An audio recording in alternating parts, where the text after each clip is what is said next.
whenever you sell a house, it's not free to sell a house. You got to pay your realtor. Typically it's 6%. Now I get that there's been a lawsuit and that varies, but it's typically 6% to sell a house these days. But people forget there's also title fees. So you're really closer to 7% to sell your house off the bat. So if you buy a house for 300 grand, you sell it a week later, you're down 7%.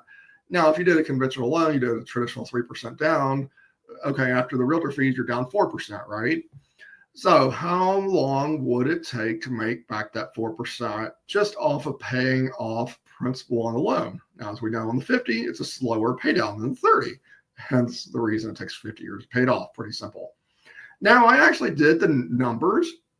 And what I found out is that, if you run an amortization schedule, it takes about 10 years to get you to that 93% LTV or 7% equity in the home to just break even on the house. Now you can say, okay, there's appreciation. I do get there is appreciation, but what if the appreciation doesn't happen fast enough? On VA, it's even worse. Now VA, there is no proposal on the table right now for VA, but VA typically follows conventional guidance.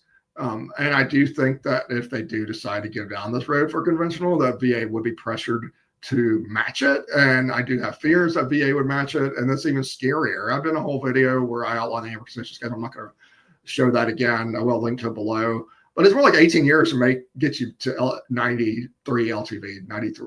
In other words, 7% equity in the house. That would be that break-even point. Again, appreciation could make that back up, but what if it doesn't? That's the scary part.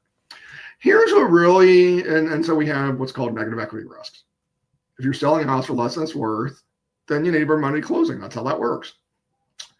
Here is the problem I have with this, and where I have a lot of concerns that it could cause a foreclosure crisis.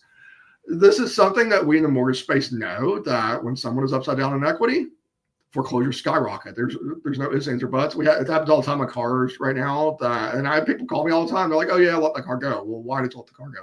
Well, I had to bring $5 grand to sell my car, and I don't have it, so I just called the credit union and I said, "Here, you take your stinking car back."